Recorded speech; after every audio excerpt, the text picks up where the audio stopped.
podcast Intersection, le rendez-vous des passionnés de technologie et de leur impact sur la société d'aujourd'hui et de demain. Bon matin, Jonathan. Hey, bon matin, Simon. Comment ça va? Moins bien que toi, ça, c'est certain. Un petit épisode pour ma part. Donc, je fuis la réalité encore un peu là, en ce début janvier. Là, je suis toujours en voyage familial dans le fameux Dans pays. la jungle. Dans la jungle, en fait, au Costa Rica, exactement. Fait que c'est un peu Maudit différent de chanceux. toi. Oui, absolument. Moi, je suis bien comme il faut dans le fret hivernal du Québec, là. Ouais, y a-t-il des bons bancs de neige? Non, ben, tu as la neige, mais tu sais, c'est pas si froid actuellement. Au contraire, on est dans une accalmie, il fait très beau, là. On parle de, je pense, aujourd'hui 2 degrés, fait que ça fond et tout. Fait que voilà, bienvenue à Intersection Météo. On est début janvier. Comme Ouais. ça fait peut-être un an et demi-ish, un petit peu plus, là, qu'on roule notre boss, on a le début de l'année vient avec une espèce de regard vers l'avenir, vers 2026. Puis avec Intersection, on est très, très, très proche du futur. Donc, c'est naturel pour nous de regarder un peu ce qui va se passer en 2026. Donc, on va peut-être vous offrir ce matin un regard sur nos prédictions de 2026, dans le fond. Oui, avec, comme tu dis, un petit retour peut-être sur celle qu'on a fait en 2025. Puis il faut dire aussi qu'actuellement, les geeks que nous sommes sont très excités parce qu'actuellement, c'est le CES, le Consumer Electronics Show, qui a lieu à chaque année à Las Vegas, qui est un peu le grand moment où toutes les grandes compagnies, les grands joueurs vont faire leurs annonces. Cela dit, on n'en parle pas aujourd'hui. On veut vraiment y aller plus sur nos prédictions, puis on reviendra peut-être éventuellement avec un épisode peut-être dédié spécifiquement au CES sur qu'est-ce qui a retenu notre attention, puis qu'on va surveiller suite à justement ces nouveaux courants, ces nouvelles tendances-là. Mais clairement, tu sais, Simon, en 2025, tu sais, je réalisais justement un peu nos notes sur qu'est-ce qu'on avait dit. On n'était pas pire. Tu sais, honnêtement, on n'est pas pire. Peut-être qu'on s'est peut-être pas commis assez, je sais pas. C'est dur à dire. Pourtant, quand je lis ça, je me mets en 2025, il y avait des prédictions là-dedans qu'on avait suggérées qui étaient quand même assumées puis intéressantes. De dire, OK, crime, c'est quand même bold, si on peut dire. Ouais. Mais somme toute, on était quand même dedans.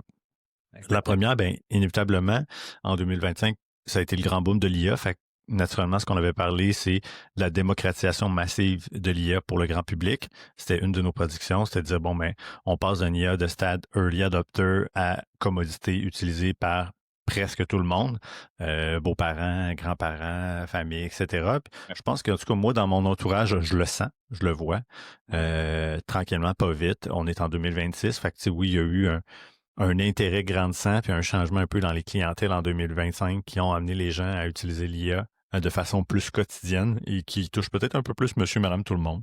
Je sais pas, toi, de ton côté, comment tu vois ça?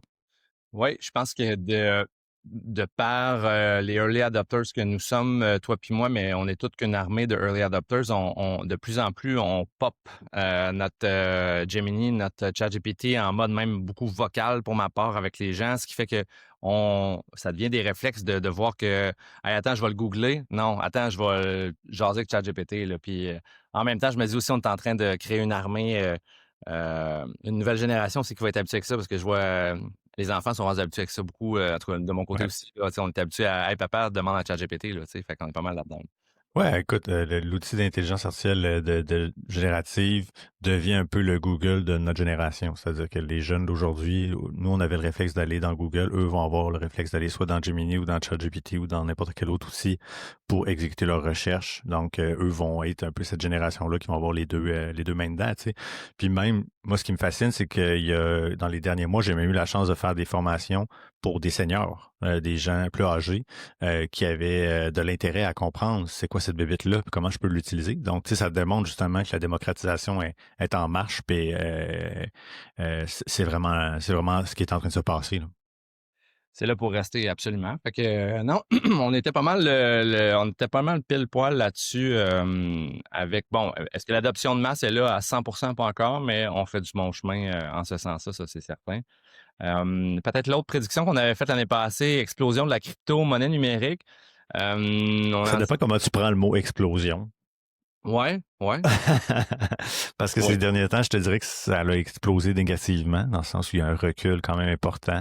En tout cas, si on parle de valorisation, peut-être pas en termes d'usage ou de capital, ou du moins de la valeur globale du Bitcoin en soi, c'est le nombre de personnes qui en possèdent et tout, mais clairement, moi, je m'attendais à ce qu'il y ait peut-être un petit peu plus un mouvement, notamment avant tout ce qui s'est passé avec les Américains et le Venezuela, qui était jusqu'à tout récemment un pays qui encourageait l'utilisation fortement de la crypto-monnaie dans les transactions. Donc, tu sais, c'était comme un genre de pas où on disait, oh, ben là, c'est des pays qui commencent à emboîter le pas, peu importe un peu le niveau de développement des pays, ben, on avance tranquillement. Tu sais, il faut se rappeler que le Bitcoin, il est quand même, quoi, plus de 15 ans aujourd'hui, là. Ouais. Je ne sais pas l'âge exact, là, vous m'excuserez. Mais bref, je m'imaginais à ce que peut-être il y ait une augmentation plus grande, justement, parce que on en entend parler un peu plus. Donc, je pense qu'on est, sans dire qu'on est dans une explosion, finalement, on est plus dans une continuité d'une croissance, malgré cette fluctuation-là. Mais, tu sais, le terme, la crypto-monnaie commence à être ancré un petit peu plus dans l'esprit des gens, Ouais. puis comme quelque chose qui est là, qui n'est pas nécessairement voué à disparaître ou à partir. Je sais pas si tu es d'accord avec moi. C'est impossible, selon moi, que ça va disparaître. Ce type de monnaie alternative-là a sa place. Maintenant, il y a des endroits dans le monde, selon moi, ça a plus sa place. Petite histoire courte, ici, en atterrissant au Costa Rica dans les premières semaines, plusieurs endroits dans les grands centres me permettaient de payer en Bitcoin. C'était affiché sa porte, c'était affiché sur tu avais la marque du commerce, puis c'était écrit, vous pouvez nous payer en Bitcoin ici. Donc, il y a des endroits où il y a une très grosse pertinence. Fait que ça partira pas selon moi. Maintenant, est-ce que, moi, je reviens toujours avec cette idée-là, là, c'est quand est-ce qu'au Québec, là, je vais aller acheter ma pinte de lait avec mon portefeuille mon ledger de Bitcoin, là.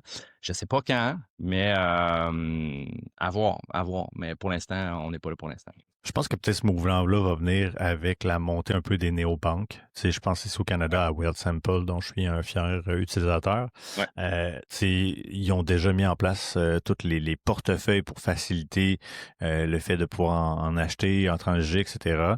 Fait que tôt ou tard, peut-être qu'ils vont se rendre au point où ils vont pouvoir aussi permettre que tu vas utiliser une carte traditionnelle, mais qui va être tout simplement reliée, parce que ça existe déjà, mais qui serait plus adoptée massivement pour justement avoir des transactions en crypto comme tu peux l'avoir en dollars américains, en dollars canadiens ou dans d'autres devises, littéralement. Fait que j'ai hâte de voir. Je pense que ça fait peut-être partie des choses qui vont évoluer justement dans la prochaine année. Là. Bien curieux de voir de ce côté-là.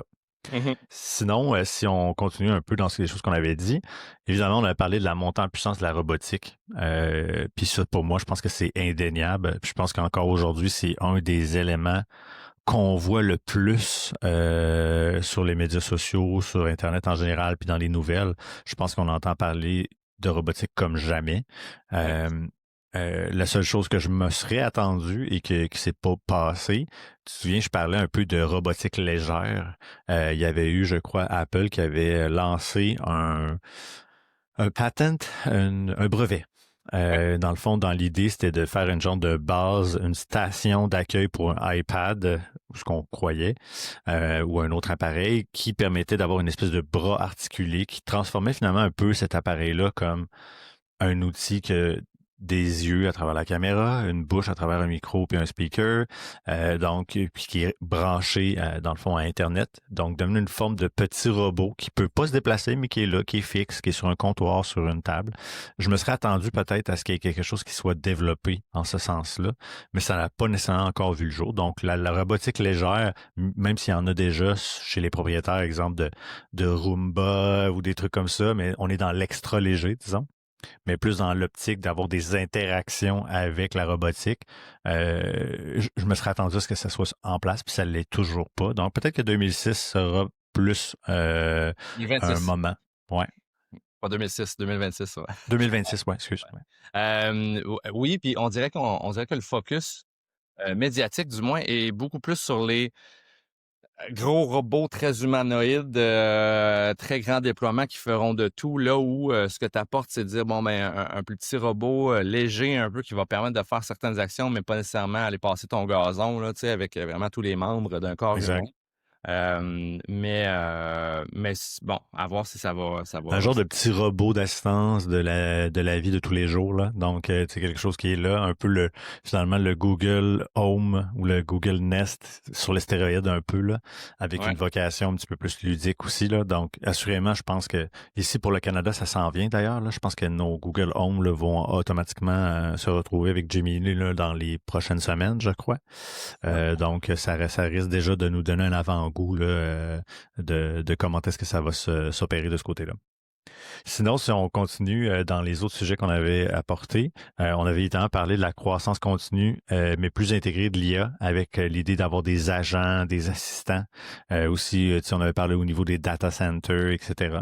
Donc, aucun doute, encore une fois, on le voit que il y a eu des grandes annonces qui sont faites sur des développements de data centers, notamment par Meta, là, qui présentait un projet de fou, qui était littéralement la taille de l'île de Manhattan. Il y a eu aussi toute la notion d'agent. Je pense que on se rend compte que l'IA est arrivé, il y a eu comme une convergence vers plusieurs produits, plusieurs grands noms. Puis on dirait que là, qu'il y a comme on diverge, puis on s'en va dans le développement de plein de petits produits nichés, plein d'agents, plein de choses qui vont permettre à ce qu'il y ait des IA hyper personnalisés, hyper nichés pour accomplir des tâches et des objectifs spécifiques. Fait que ça commence à avoir le jour. Mhm. Puis si on parle aussi comme on en a parlé dans le dernier épisode avant de parler avec Stéphane Hamel, on avait Ouais. parlé de Monsieur Lequin, Yann Lequin, qui justement là, qui est l'ex grande tête de ce qui était Meta AI. C'est ça, chez Meta AI, hein? Ouais, exactement. Puis, donc, lui, là, justement, est un peu en train de challenger le modèle actuel, etc. Fait que, on voit là, que de ce côté-là, l'IA va prendre un virage aussi, je pense. Exactement. Non, côté AI, c'est sûr qu'il y a une croissance là-dessus. Là. Ça n'a pas le choix. Ça ne fait. La demande va monter massivement. Ce qui amène aussi, puis là, ce sera un autre sujet, là, mais je vois de plus en plus dans mes feeds que il va y avoir une course à ce que l'AI soit de moins en moins gourmande sur ses ressources aussi, à ce que l'AI soit de plus en plus locale sur ton device et ne se passe pas à l'autre bout du monde dans un data center qui va tuer toutes les petites grenouilles autour. Je le dis à la blague, mais c'est pas drôle du tout. Fait qu'il y a ça, il y a cette course-là aussi à une grosse croissance, mais une croissance qui est de plus. Je pense que l'humain est en train de réaliser que si on veut que ça tienne, cette histoire-là, il va falloir que ça arrête d'enlever les milieux de vie d'animaux et puis tout ça, puis que ça consomme pas de l'eau en débile, là, tu sais. Donc, il y a énormément de stats qui courent en ce moment sur l'utilisation de l'eau à chaque fois que tu fais un prompt. On en a déjà parlé un petit peu ici, mais tu sais, quand tu peux faire un petit Google Search versus un ChatGPT Talk là, ou un Gemini, là, vas-y, si tu as ta réponse avec Google, vas-y. Là, donc, il y a cette course-là aussi à faire ça de façon responsable. Voilà. Oui, puis c'est même pour rajouter là-dessus, même les joueurs eux-mêmes ont commencé à réaliser qu'ils atteignaient peut-être un seuil maximum à l'heure actuelle. Là. Donc, je pense que chez OpenAI, là, ils disaient comme on est à côté là, déjà. Donc, ce qui démontre là, que la demande est très, très forte. Puis il va falloir qu'évidemment les technologies soient moins énergivores, puis que soient plus, comme tu dis, locales, parce que actuellement, je pense pas que ça puisse continuer comme ça. Là. Mm-hmm. On poursuit parce qu'on veut quand même rentrer dans les nouvelles prédictions. Hein? Même si on a tendance à être jasant sur les vieilles. On a parlé d'informatique quantique comme étant quelque chose aussi qui pouvait avoir une perspective sur un grand reset technologique. Je pense qu'on peut dire que 2025, c'est une année d'avancée pour l'informatique quantique. En tout cas, moi, j'en entends plus parler. Peut-être que, bon, par définition aussi parce que je suis intéressé, mais je pense que tranquillement, pas vite, il y a de l'information qui devient un petit peu plus grand public là-dessus, qui devient un peu plus mainstream. Les gens commencent à entendre parler de l'informatique quantique, puis comment ça va révolutionner peut-être un peu la performance puis l'utilisation de l'informatique en général. Donc, je me serais attendu peut-être à ce que on ait des percées plus importantes, mais encore une fois, même si on en entend parler, ça reste difficile de savoir un peu où on en est par la nature un peu secrète du développement, puis des avancées de ce côté-là par les différents pays qui cherchent justement à développer de ce côté-là. Fait que j'ai l'impression qu'on est peut-être plus avancé qu'on l'entend, C'est mais plus caché que un peu, là. ouais, j'ai cette impression-là. Mais cela dit, je pense que c'est un gros sujet à surveiller encore. C'est ce qui pourrait être un bon épisode où est-ce qu'on peut avoir un intervenant où est-ce qui s'y connaît très bien dans le sujet parce que c'est comme la course au nucléaire quand on n'avait pas le nucléaire, là, tu sais. La première personne, le premier pays qui va mettre la main là-dessus va mettre la main sur quelque chose qui va venir carrément bousculer tous nos concepts d'informatique de maintenant jusqu'au tout le passé qui était jusqu'à maintenant, tu sais. Donc, Ouais. à surveiller. Non, Là. bon point, bon point. Je dis ça, je dis rien. Je connais un gars qui travaille dans le coin de l'Université Laval qui a peut-être la chance de connaître des chercheurs qui ont peut-être de l'intérêt dans l'informatique quantique. Je vais lui demander voir s'il n'y aurait pas des bons noms à me donner. Hey, c'est un excellent point. Je vais checker ça. Puis écoute, dernier point, réseaux sociaux en crise et en mutation. Donc, ben oui, là, on parlait, tu sais, de brain rot, de doom scrolling, de perte de qualité de l'information, de montée De du slop. contenu, de slop AI. Ça, on a beaucoup entendu parler de ça en 2025. Donc, oui, en fait, les réseaux sociaux vont pas bien, Joe. Non, vraiment pas.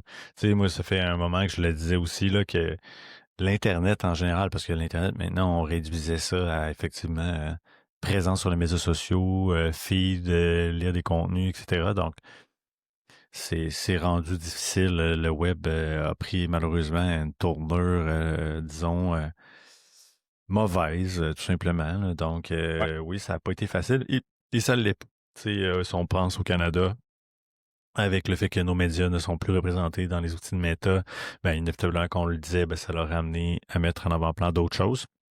Ouais. Et puis malheureusement, c'est pas nécessairement des choses très pertinentes et très intéressantes. Fait qu'on on est toujours un peu dans cette tendance-là. Puis moi, je sens il y a un mouvement là, un peu d'abandon, tranquillement pas vite, qui commence à se profiler à l'horizon là, sur les outils que toi et moi, on utilise. Absolument, absolument. Puis, je pense que c'est un bon segue pour aller regardons un peu vers le futur, regardons un peu Oui, vers 2026. Le point des réseaux sociaux en crise et en mutation qu'on dénotait l'année passée, ben, dans nos prédictions, en fait, quand on joue aux prédictions, chers auditeurs, on fait nos petits travaux de chacun de notre côté, puis après ça, on regarde ce qu'on a fait, moi puis Joe. Puis, il y a un point là-dedans qui était le même du côté de Jonathan et du mien. C'était la montée potentielle de nouveaux réseaux sociaux ou de certains actuellement qui viendraient faire une espèce de mutation vers des plateformes de médias sociaux sans AI. Donc, parce que là, on le voit, là, on a dit le terme slop, AI slop, là, tu sais, c'est un terme qui représente un peu, je vais le dire en bon québécois, puis c'est une traduction on the fly, mais c'est de la cochonnerie AI, là, la poutine AI. poutine AI qui est vomi partout, tu sais, fait que le nombre de posts LinkedIn que je vois, j'étais comme ça, c'est bien trop bien fait pour que toi, tu aies fait ça aussi structuré de même. Non, c'est du AI, tu t'en vas sur Instagram, Facebook, c'est des trucs très génériques. Ça sait se faire reconnaître. D'où une potentielle émergence d'un Eldorado où l'AI ne serait pas permis. On voit ça se poindre le bout du nez, là. Ouais, écoute, puis tu sais, moi, ce que je vois, je pense que c'est encore plus grand que ça, parce que dans ce que tu apportes, moi, je vois quand même un risque. Parce que tu sais, à partir du moment où tu consultes un feed, que tu as accès à... J'ai de la difficulté à voir comment un outil pourrait travailler assez fort pour être capable de contraindre à ce qui est pas des AI, là, tu sais. Ça reste un défi colossal. Cela dit, si quelqu'un y arrive, il va pas réussir à prendre le lead de ce côté-là, puis à peut-être devenir suffisamment attrayant pour que les gens quittent les médias actuels puis que se dirigent vers celui-là.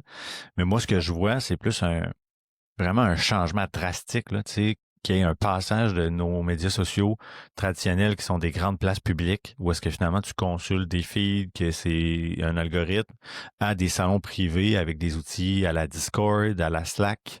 Tu sais, je regarde les générations actuelles, tu sais, ils en ont rien à faire de Facebook, puis je les comprends. Ouais. Tu sais, ils vont communiquer sur des outils de messagerie sur Instagram, sur TikTok, etc. Ils sont plus vraiment dans la conversation privée que dans l'idée d'avoir des conversations publiques. Ouais. Donc, j'ai comme l'impression que ce phénomène-là est en train il poursuit sa lente mort, si tu veux mon avis. Fait que je pense qu'on pourrait peut-être plus assister justement dans la prochaine année à des grosses statistiques sur, il y a une drop majeure du trafic et de l'attention qu'on a dans ces outils-là qui sont plus de type feed algorithmique, là. À l'exception, évidemment, de TikTok, qui est peut-être, je pense, une exception à la règle à l'heure actuelle. Mais tu m'amènes sur TikTok, puis c'est là, il y a deux choses que je veux peut-être décortiquer. Il y a le fait de communiquer à l'écrit, tu sais, d'un humain à un humain, tu sais. Mais lorsqu'on parle de captation vidéo, euh, une des prédictions qui est, que j'entrevois puis que j'ai vu en ligne aussi, je suis pas le seul à l'avoir vu, c'est que une plateforme de médias sociaux basée sur de la vidéo où tu ne permettrais pas d'uploader une vidéo qui vient d'une source ailleurs, c'est comme, OK, imaginez un nouveau TikTok que la seule manière d'uploader une vidéo, de téléverser une vidéo, c'est que tu dois le capturer live sur ta caméra. Puis c'est du raw footage, là, de la donnée crue, là, que tu slides directement dans le truc. Tu peux l'éditer un petit peu via l'outil, mais l'outil ne permet pas de changer, de mettre de l'AI là-dedans. Tu peux juste comme couper puis tout ça. Mais tu captures avec ton cellulaire ou ton laptop, tu édites à même l'outil sans AI et tu mets ça là-dedans. Et si tout le monde passait par ça, ben, tu aurais donc une espèce de plateforme de médias sociaux à la TikTok, AI free. Il n'y aura pas de François Lambert qui jase de pipi caca, là. Ouais, je vois le genre. Mais encore là, tu sais, ce qui empêche que, un exemple, je développe un outil qui fait en sorte que je peux juste faire un record puis qui me permet d'éditer dans la plateforme. Ouais. Ça reste que ce qui m'empêche d'uploader une vidéo puis de le faire, c'est l'outil en soi.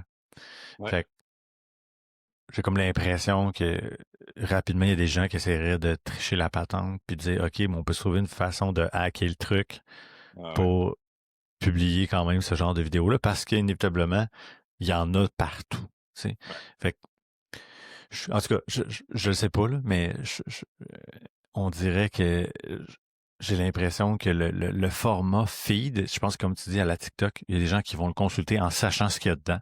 C'est-à-dire que je vais là, c'est divertissant, il y a des trucs qui sont authentiques, il y a des trucs qui sont faux. Ça reste le fun à regarder pareil. Mais après ça, pour le reste, c'est plus, je pense, sur la conversation, justement. Tu sais, de te retrouver dans une conversation et être sûr que tu es avec d'autres humains, Ouais. etc. Donc, peut-être là où est-ce que ça accroche un petit peu plus, puis je pense que ça va amener du mouvement, mais bref, ce n'est qu'une boule de cristal, encore une fois, très, très, très embrouillée, je te dirais. Mais Exact. assurément, je pense que on peut s'attendre à des gros, gros virages, pas à des gros changements au niveau des médias sociaux, là. Exactement. Ben, puis tu sais, à la limite, là, il y en a un autre que je veux peut-être juste comme rajouter, là, une autre prédiction qu'on avait qui était tout ce qui est in real life. Ben, en fait, on le voit, là, Ouais. tu sais, je vais vous donner un exemple. Je vais vous partager à l'instant, tu sais, sur on le voit que la mouvance, les gens euh, disent que l'authenticité des humains ne peut pas être faite par de l'AI, là. Si vous êtes sur TikTok ces temps-ci, que vous regardez les vidéos, souvent, la première chose qu'on fait, c'est qu'on va voir dans les commentaires. Puis, il y a énormément de vidéos où un des commentaires qui va être dans le top va être AI cannot replace this. Donc, les gens réalisent là, que, tu sais, on ne pourra jamais arriver de la belle authenticité de ce que les humains peuvent faire. Fait que, c'est ça. Bref, je pense que je rebalance un peu sur ce qu'on disait, là, mais les gens réalisent et veulent de l'authenticité, veulent des communautés, veulent des humains, dans le fond. Beaucoup, beaucoup. Stop sharing, ça ici. Puis là-dessus, est-ce que je voulais rajouter quelque chose directement? Ben, bon, on en parlé un petit peu déjà, mais des dumb phones, des téléphones aussi qui vont nous éloigner de toutes nos notifications. J'ai comme l'impression que les générations à venir aussi vont être conscientes de ça. Il y a un appétit sur des téléphones qui limitent les notifications, les fonctions intelligentes. Donc, ça devient de plus en plus populaire de façon à contrer l'addiction qu'on a à nos écrans, là, tous et chacun. Ouais, même que, tu sais, je fais une petite parenthèse sur le mobile en soi, tu sais, je suis curieux parce que je vois souvent passer des discussions là-dessus. Tu sais, aux États-Unis actuellement, je pense que Meta a annoncé là, qu'il y avait une contrainte actuellement au niveau des ventes de la Ray-Ban, la lunette, parce que il y avait une croissance fulgurante puis que la production n'était pas capable de suivre la demande. Donc, ils ont décidé de restreindre ça aux États-Unis pour l'instant. Donc, il y a des gens qui disaient, est-ce que un appareil comme la lunette Ray-Ban est potentiellement euh, un iPhone ou un Android ou un appareil mobile killer. Donc, j'ai hâte de voir un peu parce qu'encore une fois, on s'est fait mettre en appétit avec OpenAI un peu plus tôt l'année passée sur l'idée qu'avec Johnny Hive, il y avait quelque chose qui s'en venait. On n'a toujours rien vu. Mais cela dit, tu sais, encore une fois, je pense que les grands joueurs, il y a plusieurs grands joueurs qui travaillent sur ça va être quoi la prochaine, excusez-moi, bébelle, j'aime pas se dire ça comme ça, mais ça va être quoi le prochain appareil qui risque peut-être d'être le successeur de l'appareil mobile comme toi et moi on l'utilise aujourd'hui. Fait que ça aussi, je pense que ça fait pas partie de mes prédictions actuelles, mais assurément, ça fait partie des choses à surveiller clairement. Ouais, quel sera le successeur à l'appareil qu'on a dans nos poches à tous les jours? Je pense que 2026 pourrait être une année où on va peut-être voir une première tentative de un nouvel appareil qui va arriver, qui va faire « Oh, OK, ça c'est nouveau. » Tu sais, les lunettes, on en a parlé depuis déjà un moment, mais ce que OpenAI, Hive semble avoir dans les cartons, ça paraît être quelque chose de complètement nouveau, même si on a vu des tentatives aussi qui se sont passées, qui ont malheureusement... Il y avait le Rabbit, tu te souviens? Rabbit R1. Ouais. Exact, qui avait fait couler beaucoup d'encre au CS il y a quelques années, mais malheureusement, il ne livrait pas la promesse. Mais aujourd'hui, peut-être qu'on est rendu ailleurs, genre de voir qu'est-ce qui va s'en venir de ce côté. Exact. OK. Tu veux y aller avec une des tiennes de ton côté, puis je reviendrai avec les autres de mon bord? Absolument, tant qu'à avoir justement parlé d'OpenAI et d'Apple, parce qu'on je parlais d'iPhone, l'appareil mobile. Moi, je pense que il va y avoir une grosse entente, un gros partenariat stratégique là, au-delà de celui qu'on connaît entre OpenAI et Apple, parce que sont toutes les deux un peu en danger, aussi curieux que ça puisse paraître. Mais Jonathan, Apple, c'est genre deuxième entreprise la plus capitalisée, je crois. Je me demande si c'est même pas la première. Je me souviens plus. Je pense que c'est Nvidia, Google et Apple, je crois, ce sont les trois de souvenirs. Je pense que Apple est la première, Nvidia est la troisième et Google est la deuxième. Il me semble, ça fait pas longtemps que d'ailleurs Google est passé par-dessus Nvidia pour être la deuxième. Ouais. Et actuellement, même s'ils ont beaucoup de sous, ils sont pas dans le game. Tu sais, en termes d'AI, Siri, là, on n'est pas là. Oui, on continue de livrer des nouveaux iPhones, puis c'est bien correct, mais la réputation puis l'historique d'innovation chez Apple en prend un coup. Tu sais, là, tout ce qu'on est capable de vendre actuellement comme l'innovation, c'est la Vision Pro, là.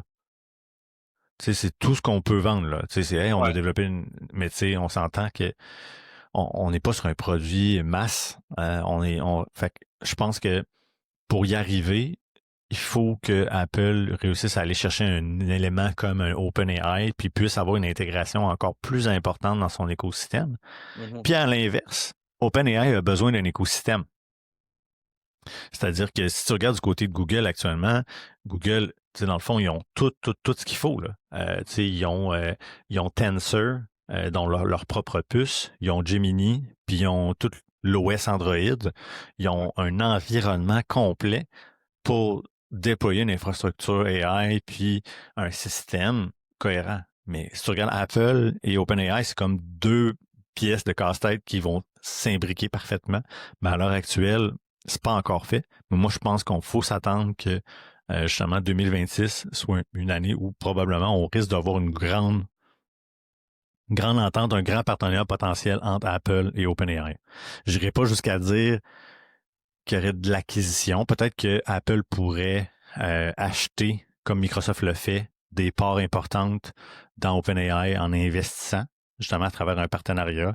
Apple peut-être pourrait se retrouver à développer des chips, dans le fond des processeurs, justement, qui permettraient une utilisation privilégiée, si on peut dire, des outils d'OpenAI.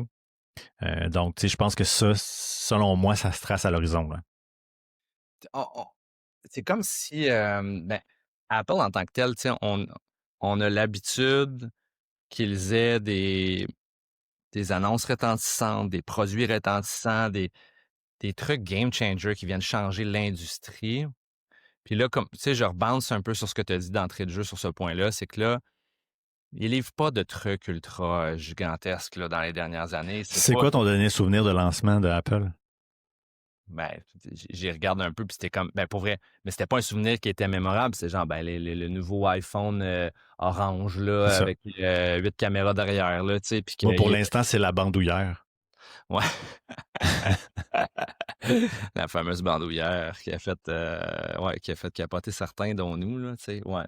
Fait on a été habitués avec une ère à la Steve Jobs, où est-ce qu'on avait des gros produits retentissants qui venaient shaker l'industrie. C'est pas le cas.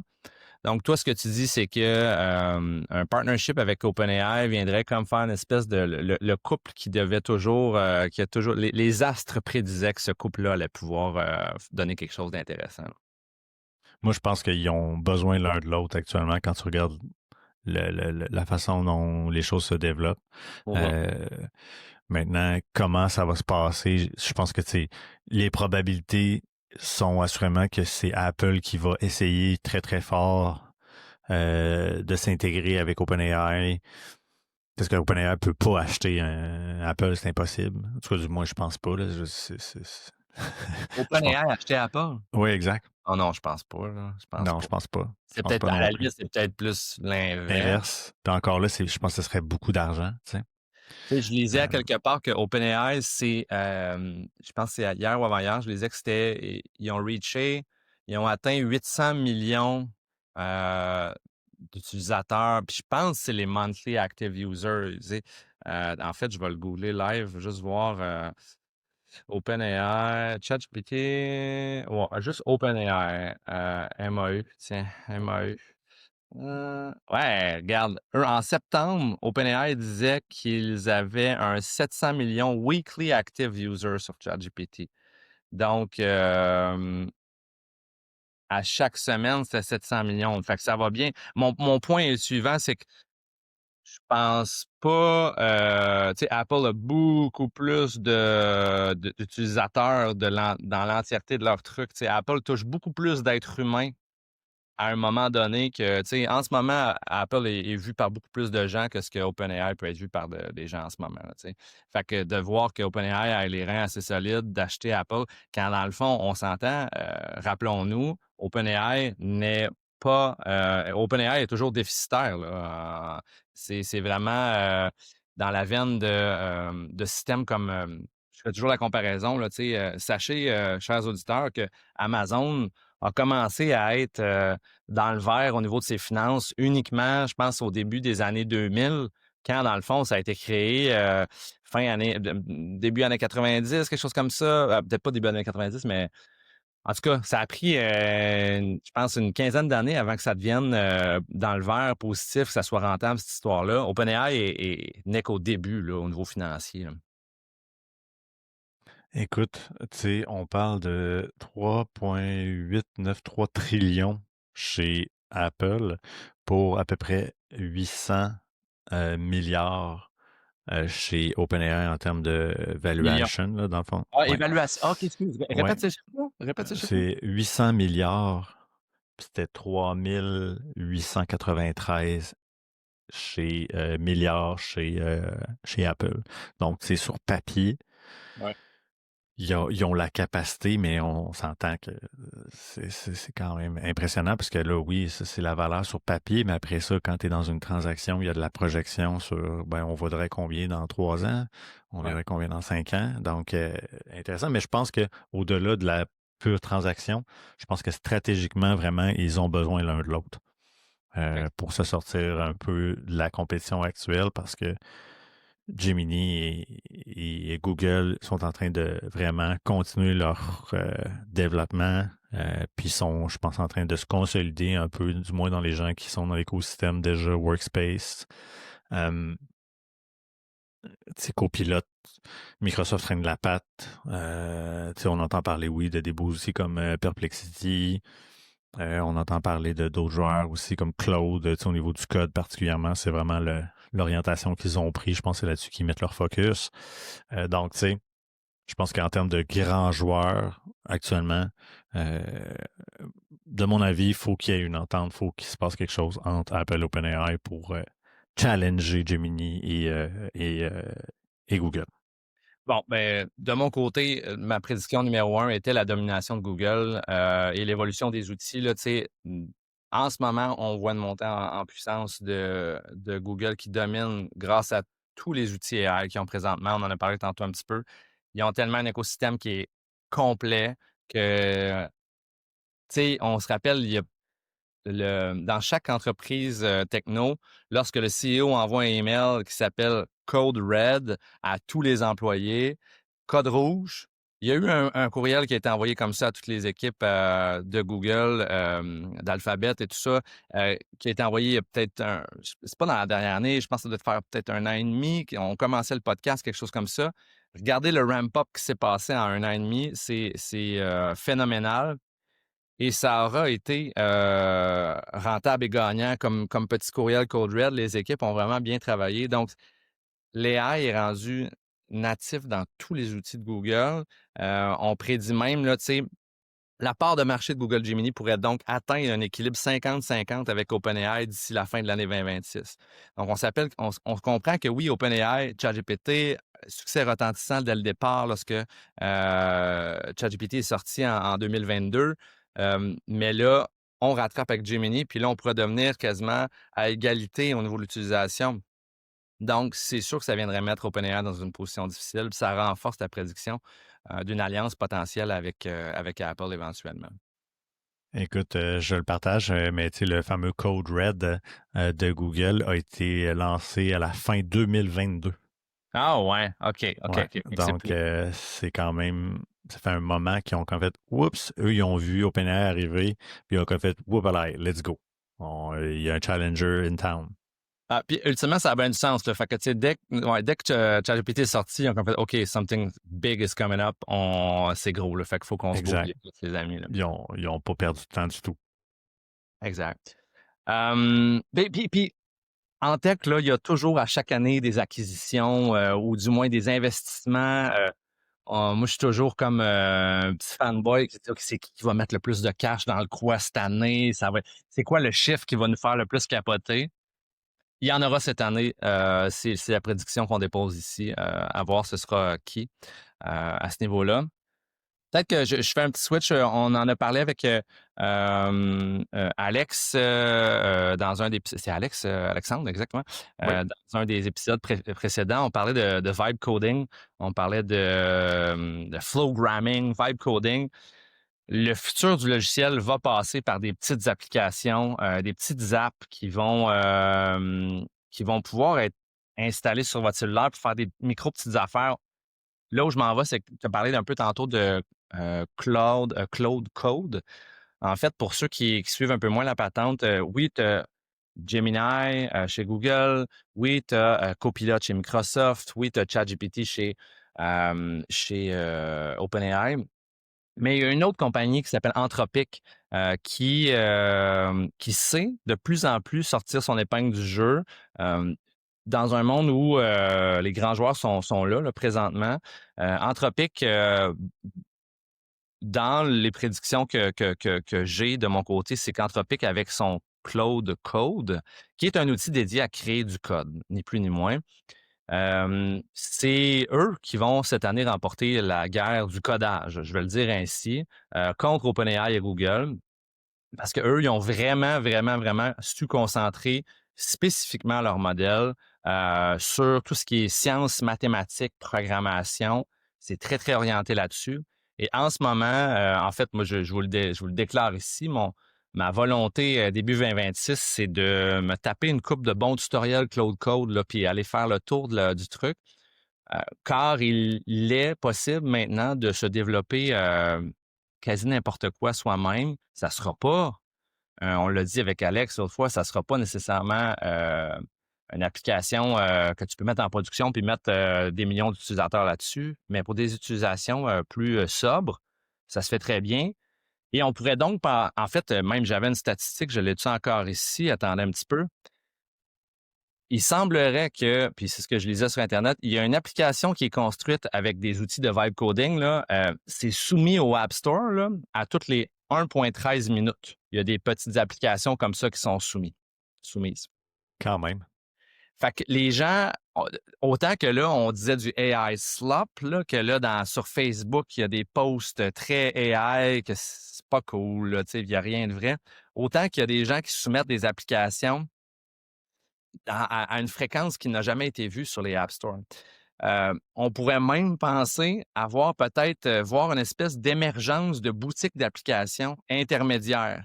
Donc, oui, tu vas pouvoir aller chercher ton Duolingo, ton Microsoft Outlook, ton Gmail, tout sur le App Store habituel. Mais est-ce que ça serait pas intéressant d'avoir des boutiques qui sont plus orientées vers tout ce qui est vibe coding, petits trucs, un peu moins robuste, là, mais on le sait que c'est dans cet écosystème-là. Fait que je le dépose ici, potentiellement quelque chose qui pourrait arriver. Oui, non, écoute, c'est sûr. Aucun doute. Là, tu sais, même je vois du monde, moi, dans mon entourage immédiat, qui ont vraiment ce thinking-là de dire OK, je m'essaye, j'ai des idées, j'essaie de développer un produit, puis je le lance pour voir s'il y a de l'attraction, puis est-ce que je pousse quelque chose là-dessus, dans l'optique de peut-être réussir à lever un projet. Donc, je suis vraiment pas étonné, mais la statistique est impressionnante. 1 minute 13, c'est rapide. Bon, c'est sûr qu'à l'heure actuelle, peut-être que ça vient un peu avec la folie de tout le foisonnement qu'il y a autour de l'AI, puis que cette statistique-là, à un moment donné, il y a des gens qui vont se rendre compte que c'est pas sur la quantité qui est à soumettre. C'est-à-dire que oui, OK, c'est pas d'en faire plus, mais de mettre le focus sur quelques bonnes idées plutôt que d'en développer le plus possible. Mais je suis pas vraiment surpris, là, assurément. Là. Même moi, tu sais, je veux dire, il y a des idées que j'ai déjà eues, que je me dis, hey, ben là, je suis plus placé que jamais dans une situation où potentiellement je pourrais m'amuser à essayer peut-être de les remettre en place. Donc, Exactement. Puis, peut-être juste pour rassurer les gens qui sont pas techno, là, ultra techno, qui sont pas nécessairement des programmeurs, euh, quand on dit que l'intelligence artificielle est intégrée partout, des interfaces de chat qui comprennent l'application dans laquelle tu es, c'est de plus en plus là. Je vous donne un exemple. Euh, un système comme N8N que Alex parlait il y a quelques semaines, qui est un système où tu mets en anglais, ils disent des nodes, là, tu sais, s'il se passe ceci ici, tu déclenches cela, mais si c'est en fonction que c'est un document texte, tu vas aller faire ça, mais si c'est une vidéo, tu vas aller faire ça. Tu fais tes nodes, puis ça fait des actions, OK, sur plein de systèmes. J'ai commencé, Joe, à taponner là-dessus pendant mes vacances ici. Je pourrais te montrer par la suite pour notre propre projet qui est Intersection. Et il y a des bouts où j'ai frappé des murs parce que je savais pas quoi faire puis tout ça.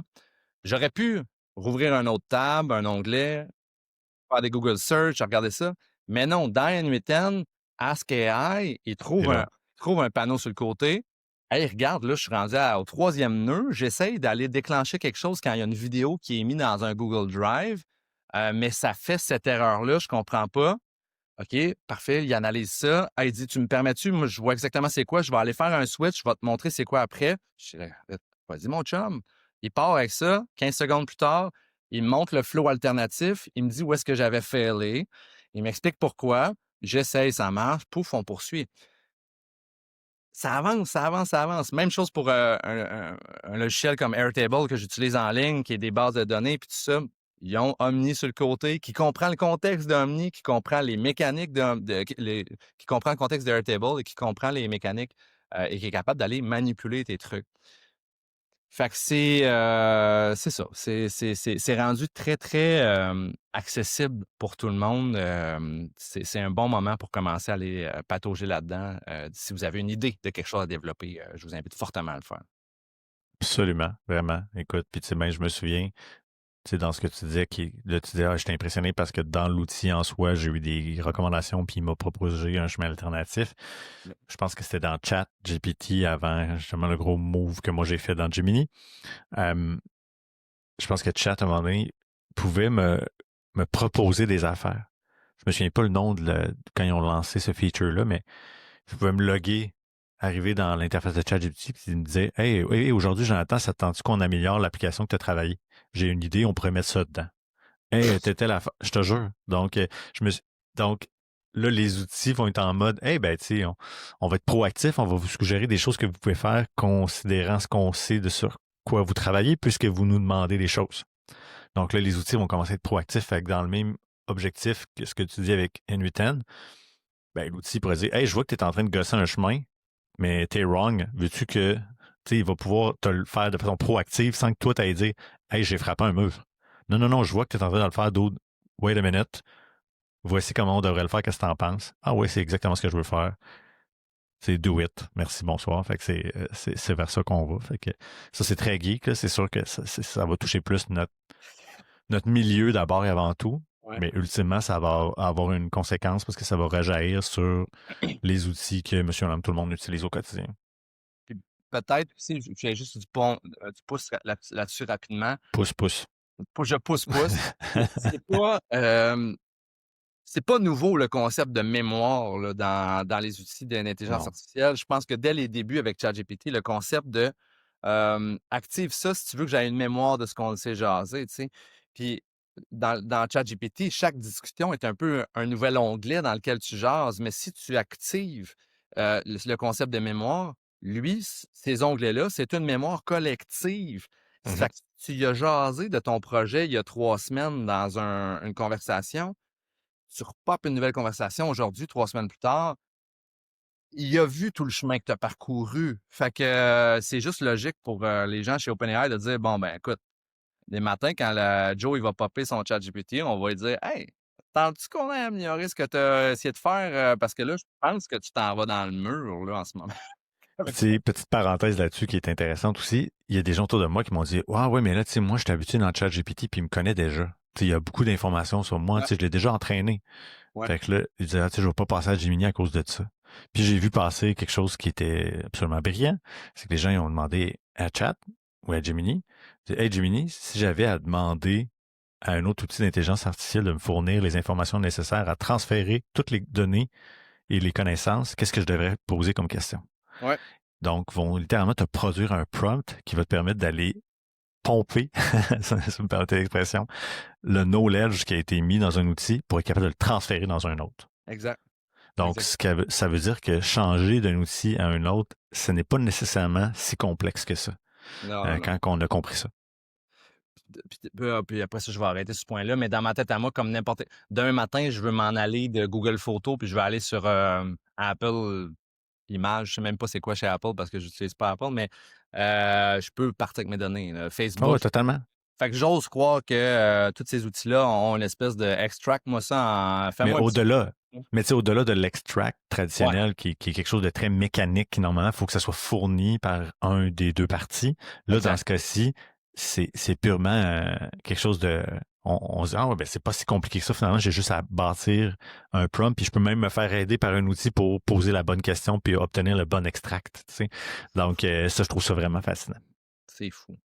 OK. Il reste de ton côté Oui. un point, je pense. Un point, exact. Qui en est pas le dernier. Non, le dernier, non, et non le moindre.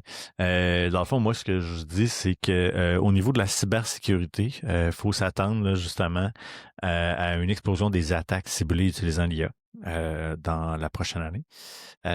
Puis, peut-être plus, on a tendance à parler des grandes institutions, on voit plus les grands noms, mais là, on va parler plus de ce que j'appellerais des cibles douces. Donc, tu sais, au niveau des PME, tu sais, on en a déjà parlé, des PME, que ce soit au niveau même des municipalités, que ce soit des organes, disons, gouvernementaux, mais à plus petite échelle. Ça pourrait être une municipalité ici, là, tu sais, autour des grands centres qui se retrouvent avec un enjeu de cybersécurité, puis que ça compromet littéralement les opérations de la ville. Je pense on est dans cette optique-là parce que oui, l'IA autant va devenir potentiellement un outil qui va permettre d'être un bouclier contre la cybercriminalité, contre la cybersécurité, les attaques et tout. Mais à court terme, je pense qu'elle va être davantage être utilisée comme une arme, justement. Puis j'ai l'impression, puis on le voit déjà. Je vais te partager. Je t'ai Je l'ai. partagé un petit. Je l'ai live là. Ah, ok. Bon, t'as été plus vite que moi. Dans le fond, sur LinkedIn, il y avait un contact là, qui partageait qu'il y avait eu des infrastructures françaises qui avaient été mises à nu parce qu'une société conseil avec qui les autorités françaises travaillaient, il y avait une brèche de sécurité de 844 gigs. Puis eux, ils ont travaillé avec différentes institutions françaises, puis plus particulièrement des institutions de la défense française. Donc, on parle ici là, littéralement de l'armée. Donc, il y a la base des données de la base de l'école du 2e régiment d'hélicoptères de combat du quartier Leger, donc le ministère des Armées en France. Donc, se retrouvent avec leurs données exposées. Donc, c'est pas rien, tu sais, si on parle d'armée. Puis après, il y a plein d'entreprises évidemment, qui ont collaboré avec cette firme conseil-là aussi, dont tu sais, des marques comme Hermès, des compagnies d'énergie comme Veolia, tu sais, des compagnies comme donc vraiment, c'est des gros noms. Donc, ces entreprises-là se sont retrouvées compromises où là, comme tu le présentes, là, même des plans techniques d'infrastructure de la base militaire se sont retrouvés disponibles. C'est quand même majeur, là. Tu sais, on s'entend que quand on touche le militaire, normalement. On dirait qu'on est dans un film, là. Oui, littéralement. Donc, c'est vraiment, vraiment, vraiment particulier, mais ce n'est qu'un exemple qui démontre à quel point c'est la pointe de l'iceberg. Là, dans ce cas-ci, c'est un gros modèle. Puis je pense que c'est toi qui l'as ajouté un peu dans notre recherche, mais actuellement, je pense que les malfaiteurs du côté cybersécurité sont en mode en ère pré-quantique. Oui. Ramasser tout ce qu'ils peuvent en termes de données, puis de data breach, puis on n'est pas nécessairement dans une optique où on est en train d'utiliser ce qu'on ramasse. Ouais. Mais on est plus en mode on va cumuler de l'information, puis on va ramasser tout ce qu'on peut. Oui, c'est ça. J'essaie de retrouver pendant que je pense que c'est sur notre chat sur Messenger. En fait, le point est le suivant, c'est que quand on parlait de quantique, bon, je le retrouve pas live, là, mais les technologies quantiques, on disait tantôt que c'était un peu comme le nucléaire, la course au nucléaire. Le premier qui va l'avoir, et je veux dire, il va avoir en ses mains quelque chose d'ultra puissant. Je vais essayer de résumer ça le plus bébé lala possible, mais la technologie quantique permet d'augmenter les puissances de calcul des ordinateurs à des niveaux pas possibles d'imaginer présentement. Tu sais, c'est comme quand toi puis moi, on avait des bons vieux 486 DX400, puis que du jour au lendemain, ils sont arrivés avec les Pentium, puis on était comme « Oh my God, c'est donc bien puissant ». Ben, c'est un peu ça. Tu sais, aujourd'hui, on garde nos appareils, puis on garde les puces, puis les ordinateurs qui font performer nos appareils, puis dans une horizon de quelques années, si on va regarder ces technologies-là, puis les performances, puis on va dire « Mon Dieu, mais c'était n'importe quoi ». Puis là, ce que les gens se disent, c'est que, bon, le quantique va arriver un jour, on ne sait pas quand, mais le jour où ça débarque, ton petit mot de passe que tu as chez Desjardins, là, je te craque ça en 1 milliseconde. Genre. J'exagère, mais c'est quasiment ça.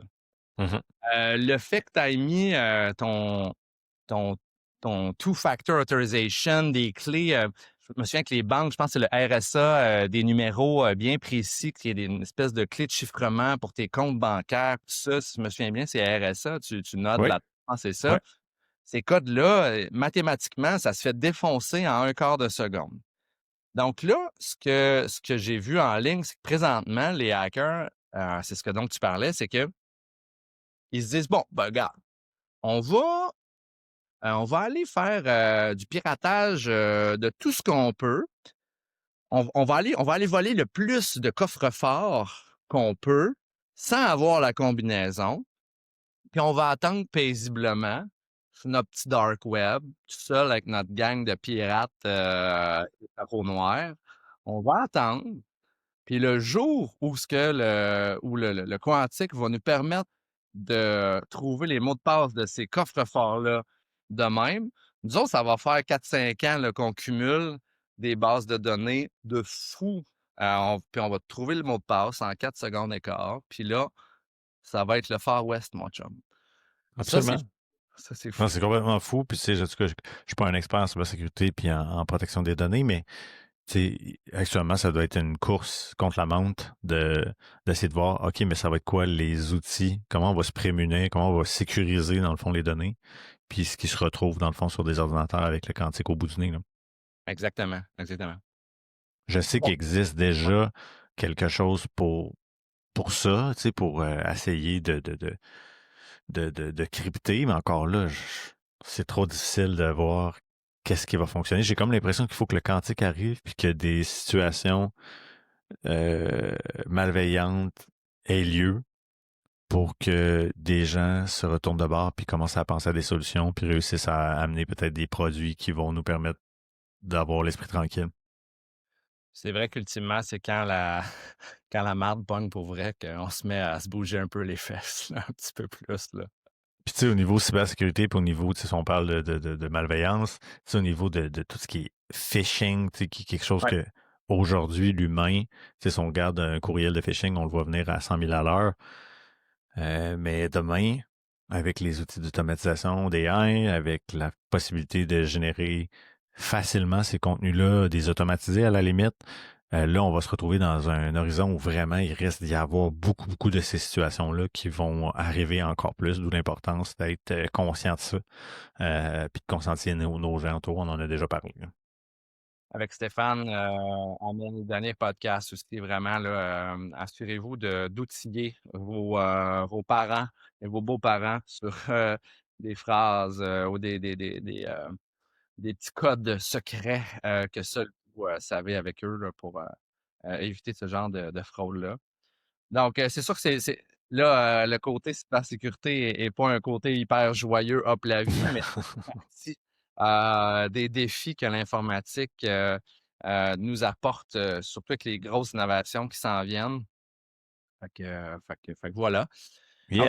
c'est un peu ça, nos prédictions pour l'année 2026, mon cher Jonathan. Absolument. Puis, tu sais, moi, je pense que ce qui va m'intéresser le plus dans ces trois-là, c'est vraiment de surveiller de près qu'est-ce qui peut se passer du côté Apple et OpenAI. Je Ouais. pense que ça va être quelque chose d'excitant. Si jamais ça va se produire, ou du moins si ça se produit pas, de voir comment est-ce que les choses vont se positionner dans l'écosystème. Mais très, très hâte de voir, puis évidemment d'être attentif à qu'est-ce qui va se passer du côté cybersécurité puis médias sociaux, là, donc du web en général comme on le consomme, là. Fait que je pense que c'est des années de grands changements, de grands bouleversements pour ces secteurs-là. Exactement. Si vous nous avez écoutés jusqu'ici, je vous invite fortement à écrire en commentaire quelles sont vos prédictions à vous. Bonne Euh, idée. ouais, vraiment. Donc, si vous avez des idées comme ça qu'on n'a pas réfléchi, des choses que vous voyez dans votre boule de cristal, on va être clairement bien partant d'en jaser avec vous.